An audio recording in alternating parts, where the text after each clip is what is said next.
The sun was already setting over Jerusalem, casting golden shadows on the temple columns. Inside the Sanhedrin, a religious court made up of Judaism's most influential leaders, the tension was palpable. At the center of that dramatic scene were the followers of a man named Jesus of Nazareth. Your crime? Proclaimed that he was the Son of God and that salvation came through him. The high priests were indignant. The Christian movement was growing rapidly, and its leaders preached boldly, healed the sick, and attracted crowds. For the members of the Sanhedrin, this was an unacceptable threat. They had already dealt with Jesus, condemning him to death on the cross. Now his disciples refused to stop, and the revolt within the court grew by the second. Punishment was inevitable. It was then that a man stood up in the crowd. His countenance was serene, but his presence carried authority. He raised his hand, and immediately the noise stopped. Everyone knew that old man with impeccable clothes. His voice always carried weight among scholars of the law. His name was Gamaliel. There was total silence while he spoke. Men of Israel, beware what you are about to do to these men. His voice was firm, but without aggression. And then he started to recall the story. He cited past leaders, revolutionaries who tried to raise their own movements, but who failed. And then came your memorable sentence. If this plan or this work is of human origin, it will be destroyed. But if it comes from God, you will not be able to destroy it. Otherwise, you will be fighting against God himself. Acts 5 verses 38 to 39. A murmur ran through the courtroom. What he said made sense. The council hesitated. The impending doom of the apostles was reconsidered. That day, because of one man's words, Jesus' disciples were not killed. But who was this Pharisee who managed to contain the fury of the Sanhedrin? Why did his words have such an impact? And most importantly, what does this story teach us about wisdom and discernment today? That's what we're going to find out now. To understand the importance of Gamaliel, we need to look beyond that moment in the Sanhedrin. Who was this man whose voice carried so much respect among religious leaders? Gamaliel was a Pharisee, a group known for its strict observance of the law of Moses. But he was not just any Pharisee.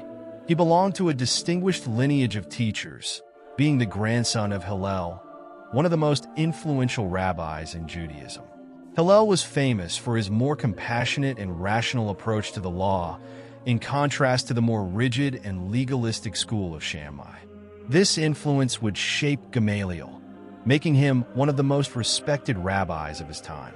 He was part of the Sanhedrin, the supreme council of the Jews, which had the authority to judge religious and legal matters. Its title was significant, Rabbi Gamaliel the Great, an honor granted to very few Torah teachers.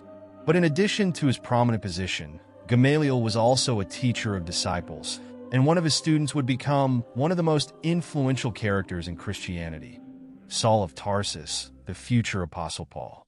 Saul was raised within the most rigorous Judaism, learning directly from Gamaliel the minutiae of the law and Jewish traditions.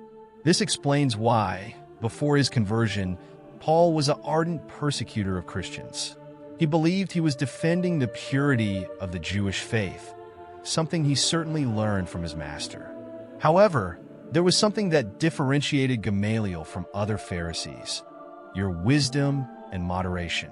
In a period where religious extremism was common, he adopted a more reflective and balanced stance. He understood that a rush to condemn could lead to irreversible errors. It was this same attitude that made him stand out in the episode of the trial of the apostles. While the other members of the Sanhedrin were ready to act violently against Jesus' followers, Gamaliel brought an argument based on history and logic.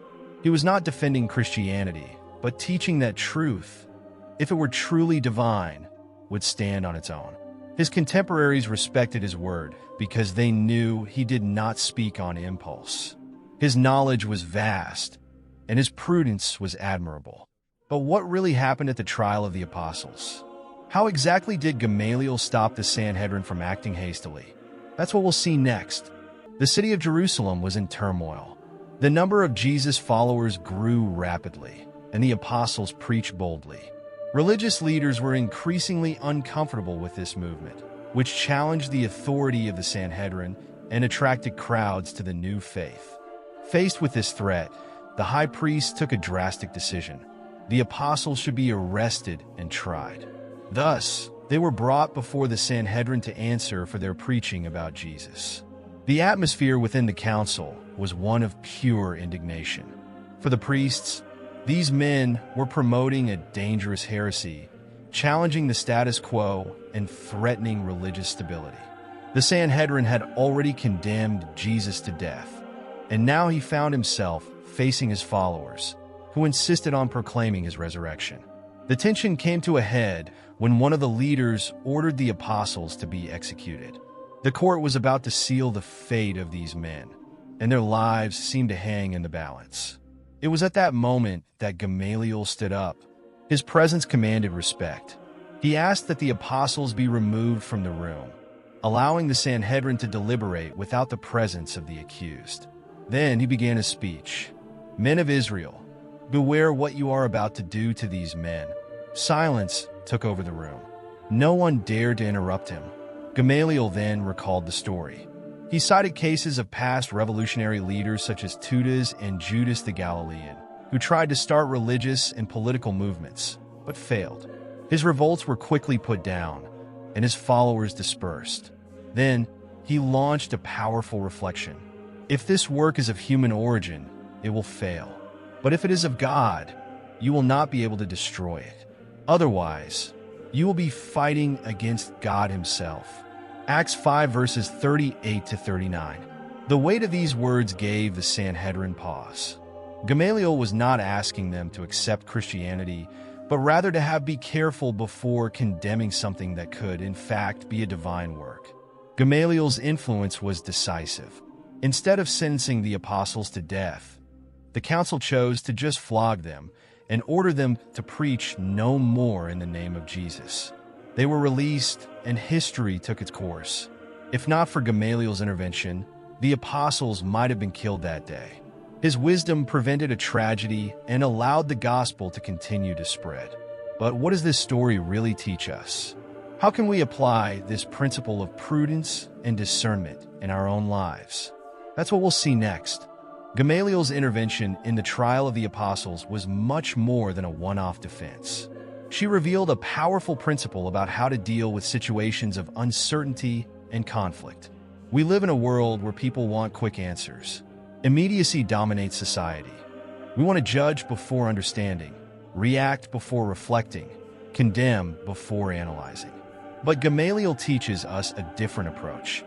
Patience and discernment are essential to avoid irreversible mistakes. The Sanhedrin was ready to execute the apostles without a thorough analysis of the situation. They were filled with anger and fear of the Christian threat. How many times do we act like this? In everyday life, we are pressured to make quick decisions, whether at work, in relationships, or even in our spiritual life. But as Gamaliel demonstrated, impulsive decisions can lead to regrets. Before making an important decision, it is necessary to stop and analyze the context. Assess whether we are being guided by emotion or reason. If something is true and solid, it will remain, as Gamaliel said. Gamaliel could have joined the fury of the Sanhedrin and condemned the apostles immediately. But instead, he adopted a cautious stance. He knew time would reveal the truth. The same happens in our lives. Many times, we want immediate answers from God. We want the results to happen now. But time is one of the biggest filters of reality. What is true remains. What is fleeting disappears on its own. When in doubt, taking time before acting may be the best choice. We must wait for the right signs before making a definitive decision. Trust that if something is truly from God, it will sustain itself. The Sanhedrin was certain that the apostles were wrong. But what if they were fighting against something that was actually from God? Gamaliel asked this crucial question, and his prudence prevented a great injustice. How many times do we condemn something without really understanding its origin? We judge people, we criticize ideas, we form opinions based on incomplete information. But biblical wisdom teaches us that we should be slow to judge and quick to listen. Before criticizing someone, it is essential to try to understand their story. Before taking a stance on something, we must gather sufficient information. Before taking sides, the right question would be, what if I'm wrong? Gamaliel did not say that the apostles were right. He also didn't say they were wrong. He simply suggested that time would show the truth. This principle applies to many areas of life. Some ideas seem good at first, but prove destructive over time. Others seem insignificant at first, but turn out to be great. At work, before rejecting a new strategy, it is wise to evaluate its long-term results. In relationships, before giving up on someone, character must be observed over time. In faith, before doubting a promise, we must remember that God's plans always prevail. Gamaliel teaches us that time is an ally of truth. If something is not genuine, it will destroy itself. But if it is legitimate, no one can stop it. In today's fast-paced world, her balanced stance is a powerful reminder. Wisdom is not reacting, but knowing when to act. And this leads us to an interesting question. How did this mindset influence those who learned from Gamaliel? Let's find out in the next chapter. Gamaliel was not only a respected leader among the Pharisees, but also a teacher who formed influential disciples. And among all those who learned under his tutelage, one name stands out: Saul of Tarsus, the future Apostle Paul. Saul was a zealous Pharisee. Born in Tarsus, a city of Greco-Roman influence, he was sent to Jerusalem at a young age to study under the guidance of Gamaliel. This means that Paul's theological basis was shaped by this master's teachings. His education was rigorous, detailed, and focused on the interpretation of the law of Moses. He grew up with a deep knowledge of Scripture and a clear vision that Judaism should be protected from any threat. But there is a great paradox in this relationship. Paul began as a persecutor of Christians, while Gamaliel was responsible for preventing the death of the apostles in that trial. Gamaliel demonstrated prudence and discernment in arguing that if that movement were from God, no one could destroy it. Saul, however, did not inherit this patience from his master. He was radical, interpreted the law in an extreme way, and saw Christianity as a deadly heresy that needed to be exterminated. This explains why, after Jesus' crucifixion, Saul became a fierce persecutor of the early church. He was convinced that the new faith was a threat to the purity of Judaism. With authorization from religious authorities, he began arresting and sentencing followers of Christ, believing he was serving God by eradicating alleged blasphemy. He did not adopt his master's prudence. On the contrary, he went on a crusade to eliminate the followers of Christ, believing that his cause was just and necessary to preserve the law. What he didn't imagine was that on the way to Damascus, he would have an encounter that would change his life forever. On his way to the city, where he intended to arrest more Christians, Saul was confronted by Christ himself in a powerful vision. He fell to the ground, blinded by a bright light, and heard a voice say, "Saul, Saul, why are you persecuting me?" That experience redefined his trajectory. The persecutor would become one of the greatest preachers of the gospel. The fanatic would transform into a man of grace and understanding. But the theological basis he received from Gamaliel was never lost. The deep knowledge of the law, which he learned from his master, was used to build solid arguments in defense of Christianity. Paul became one of the greatest writers of the New Testament and used his training to explain the Christian faith in depth. His logical reasoning and knowledge of the Torah allowed him to debate with Jews and Gentiles, presenting Christ as the fulfillment of the law that he once tried so zealously to protect. There is an interesting irony in the story of Gamaliel and Paul. Gamaliel saved the apostles at trial, allowing the gospel to continue to spread. His student Saul tried to destroy this same gospel. But in the end, Saul was transformed and became the greatest propagator of the Christian faith. God used a teacher of the law to teach a man who, in the future, would understand that grace was greater than the law.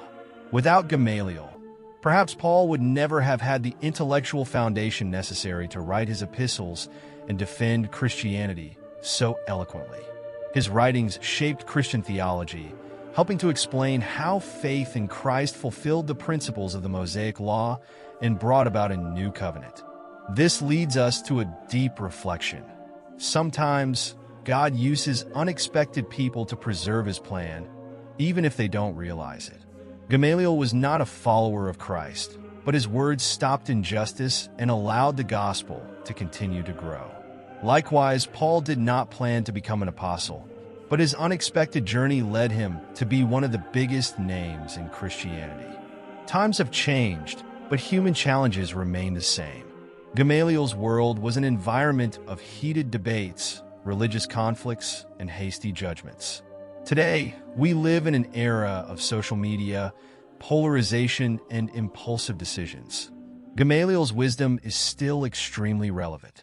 He teaches us that, when faced with uncertainty, we must observe before acting, avoid hasty judgments, and recognize that time reveals the truth. At work, for example, we are often pressured to make quick decisions.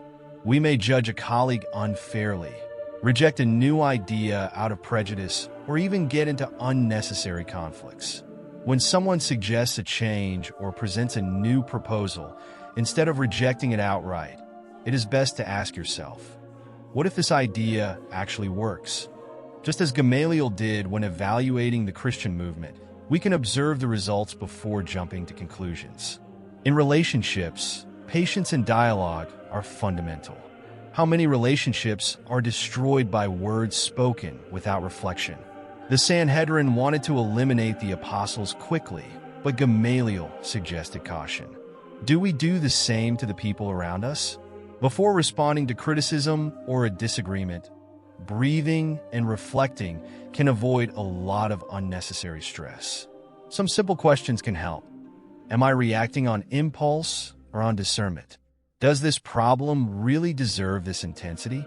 What if I wait a little before taking action? In spirituality, we learn that God directs the paths, and that time confirms the truth. Gamaliel knew that if something was from God, no one could destroy it.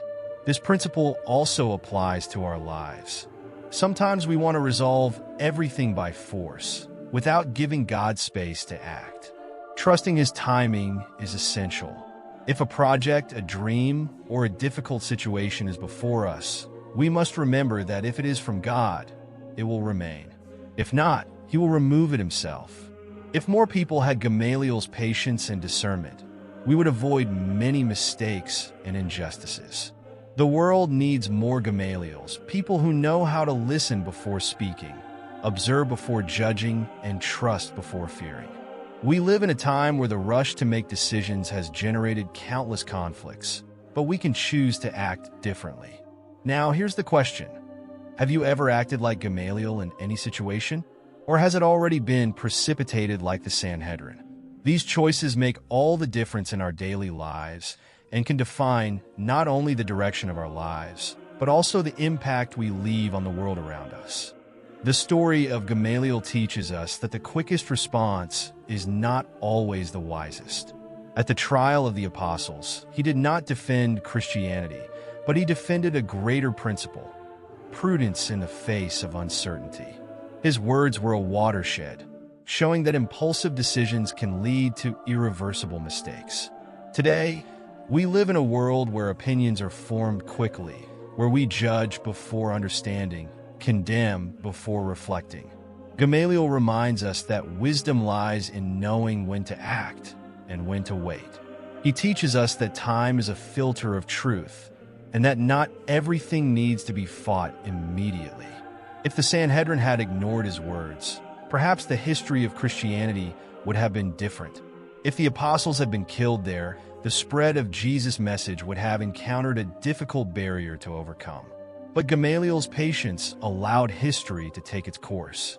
He was not a follower of Christ, but paradoxically, he helped preserve the movement that would transform the world. This is a principle that we can apply in life. How many times do we struggle with things that, if left to time, would disappear on their own? How many times do we make hasty decisions and later regret them? Prudence teaches us to wait, to trust, and not to react impulsively. If this message made sense to you, like and share this video. This helps us bring this type of content to more people who need this reflection. And if you want to see more studies like this, subscribe to the channel and turn on notifications so you don't miss the next videos.